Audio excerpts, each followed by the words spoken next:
Bridget LeRoy, and I'm at my gardening job this morning, and this morning Barbara is going to be teaching me about how to cut stuff back, so I'm very excited about that. Okay. So this is Barbara Thomas, yes, is helping me, and I'm helping her. Okay. And somebody's coming. Okay. So here is the traditional way that you do irises when they've, after they've finished flowering. Okay. Which is long You're weeding. Ago. You're like you're the weed. You're the crazy weed lady, me. They finished flowering long ago in June. Okay. And you let them stay for a while because their nutrients are still going into their little bulbs. Right. That are down in their little tubers right. in the ground. And so then what you want to do for the season, for them to just sit until the following season, is you make a fan. And some people make a wedge fan, and some people make a up and down I see. fan. That's amazing. So we'll make an up and down fan. So you just cut like that. You leave about 6 inches from the ground. And then you cut like that, so it's like a V shape? Like that. I mean, so that's one way you can do it. That's a little fan. And what will that do? That'll make sure that doesn't really, and then the dead ones you can cut off. Right. It doesn't really do anything. It just is a nice way for them to sit in the garden until they grow again, because they'll be here. They'll be sitting here, all and it winter. looks a little cleaner. And it just looks prettier.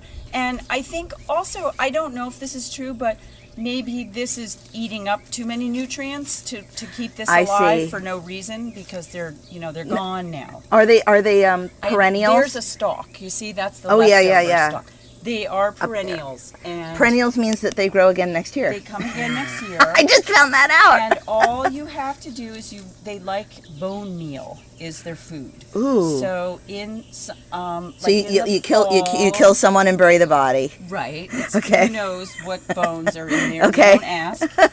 And so in the fall you just put some bone meal around them. Oh, neat. So this is just all I know about irises. I can't say that that's everything to know about irises. No, so that's great. The other way to cut the fan, and you can choose, is to just do it in a one wedge. So it sort of goes like all the way up. Can I do both? You can do both. To make it look pretty. Make a little artistic shape. Okay, that sounds great. Some of them are going to be a little harder to get to than others, but that's the job. Well, I will cut from the front, which would be the smart thing to do rather than start in the middle. Your way back, exactly. Yes. Here I am with a wonderful iris fan, as Barbara just taught me, and I'll use 2 hands when I'm not filming it, cutting it one way, and then cutting it the other way. Ta-da! Done. But look what I did. This is amazing. I managed to cut all this stuff back. Yay! All the dead bodies are here. I'm going to bring them down to the compost.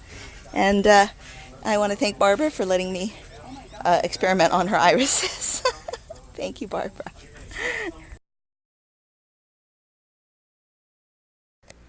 Fruit flies. They are everywhere. Look at them on my vitamins. And even on like my stuff from Starbucks that I like. They're just everywhere. Look at them. Look at them all. Now when I do this, they all fly away. Little fruit flies, fly away. Right, Nikki? Right. So what we're going to do is we are going to make a fruit fly catcher. My friend Brian Foran from the Millhouse Inn, when we both worked there, taught me how to do this. It is very gratifying. Even I can do it, and it always works. So right here we have everything that we need. We have a mason jar. I have another smaller jar in case I want to make a second one. A couple behind there. Some paper, and of course we're reusing paper that's been used before, has writing on the back. Scissor, which is really just for cutting the banana, and some Scotch tape. And then we have the fruit fly attractants. You need something really stinky that they're really gonna like, and nothing works better than old watermelon and banana peel. So here you can see I've cut up some pieces of banana and some of the peel, and have a little piece of watermelon going on in there too. And now we're going to make the catcher. So the thing about making a good catcher is you want to make something that's obviously going to, when you put it in, not touch the bottom, but will have a hole in it that's small enough that the fruit flies will get in, but they'll be like too stupid to get out. So this one's pretty good. I'm just going to finish taping it up, and then we're ready to go. And there it is, the fruit fly catcher. Fruit flies go in, but they don't come out. We're going to place it somewhere where there have been quite a few fruit flies. Let's say like right here on top of this garbage thing, our garbage compactor. There's fruit flies all the way around it. And we'll come back in a couple of hours and see what happened. If we caught anybody. Well, here's an update. It's only been about hour and a half.